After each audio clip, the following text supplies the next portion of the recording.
Here's how sushi goes from a simple idea to the delicious rolls you love. Let's explore the world of sushi, where rice meets seaweed and every roll tells a story.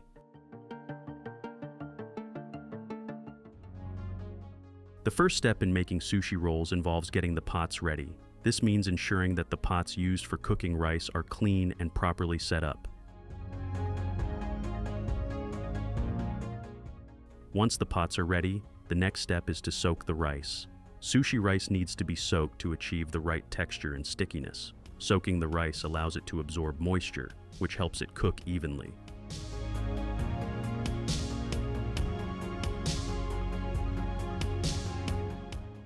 Once the rice are perfectly soaked and settled, the water is drained from the rice, and it is rinsed multiple times.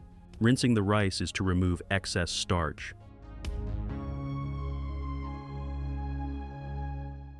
This stirrer makes sure the rice gets evenly settled in the pots before cooking.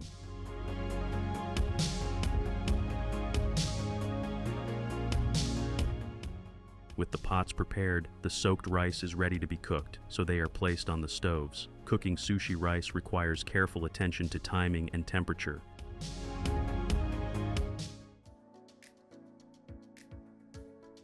Once the rice is cooked, it is carefully taken out of the pots and placed onto conveyor belts. These belts are designed to move the rice to the next stage of the process, which is stirring the cooked rice a little bit to separate every grain and move to the hopper.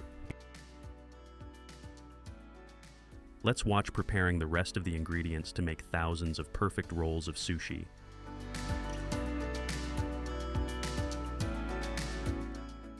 With everything ready, now comes the fun part, assembling the sushi rolls.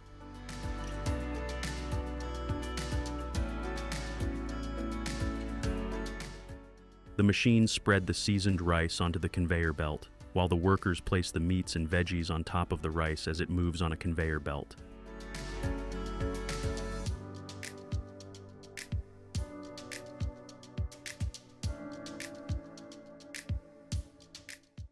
From fresh, crisp vegetables to seaweed and other picked ingredients to enhance the flavors, everything is all lined up for this step.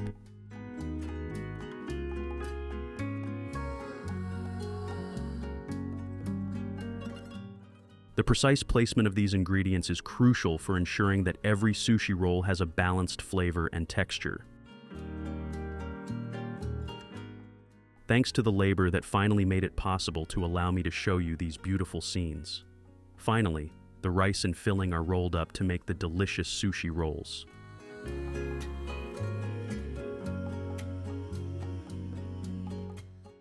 This would be all done with the help of these rolling machines, which will perfectly roll out the assembled sushi sheets.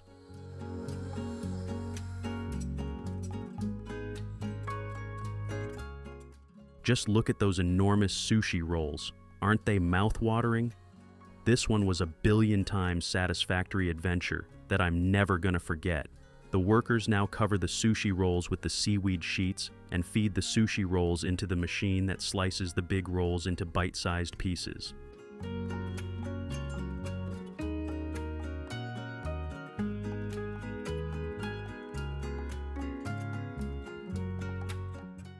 The ready-to-eat rolls are now all set to get covered inside the special packaging, which seals them to keep them fresh.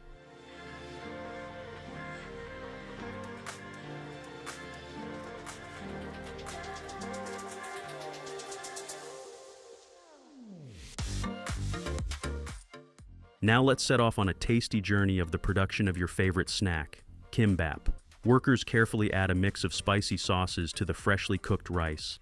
This blend of flavors gives the kimbap its unique kick.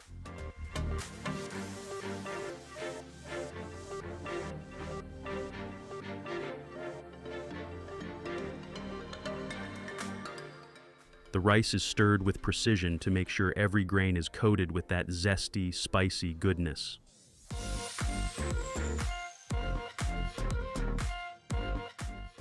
After the rice gets its spicy makeover, the machines spread it evenly, and it is then topped with meat or whatever preferences and other sauces to add crunch and color to each kimbap pack.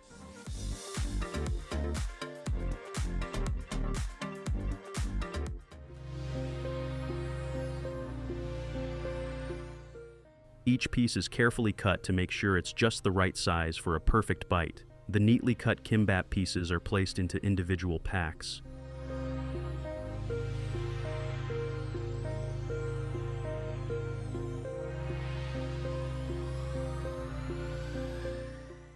Each pack is sealed tightly to keep the kimbap fresh and flavorful, and that's how your favorite kimbap packs come to your plates.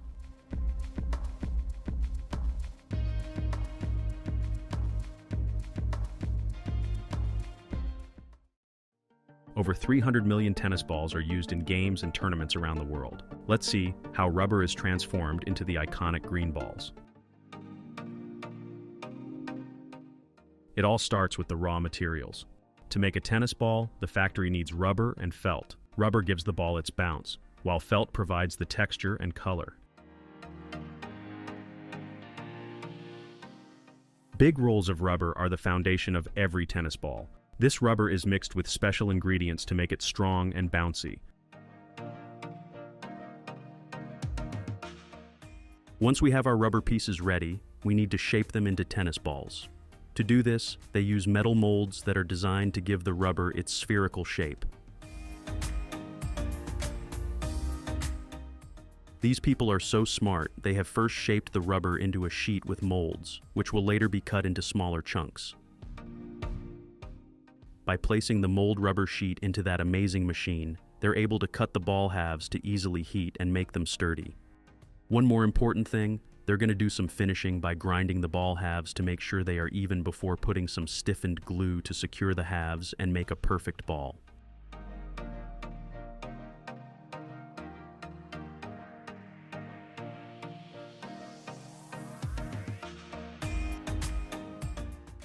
After the rubber cores have been heated and molded, they need to cool down.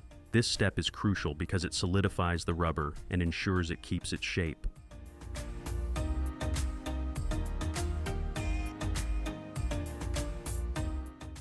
The hot, newly molded balls are taken out of the molds and left to cool. This cooling process helps the balls achieve their final form and ensures they are sturdy enough.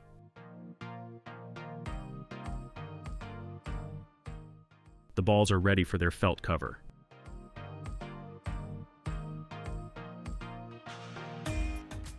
The outer layer of a tennis ball is made from felt. Large sheets of felt are carefully cut into precise shapes. This felt will create the iconic fuzzy cover of the ball. The cutting machines ensure every piece is the right size and shape.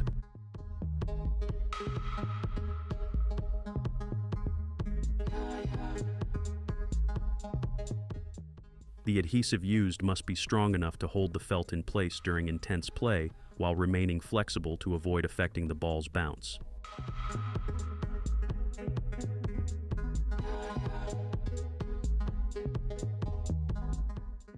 The prepared felt pieces are glued onto the rubber core. This step is done with great care to ensure the felt is evenly distributed and securely attached.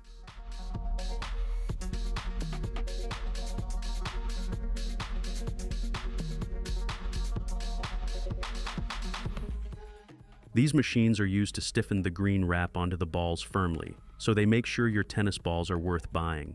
It's all about precision and care to make sure each ball performs just right on the court. After the rubber cores are all set and covered in felt, the balls go into this super cool pressurized chamber. This chamber is kind of like a mini pressure cooker for tennis balls. It's filled with air, and then that air is pumped into the balls.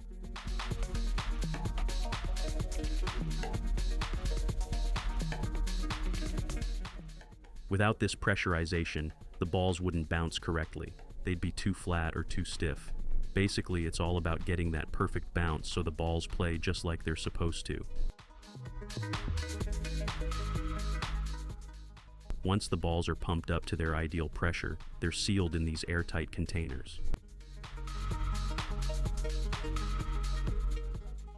The containers keep the balls from losing any air before they reach the store or your local tennis court. It's super important because if the balls lost pressure, they wouldn't perform as well.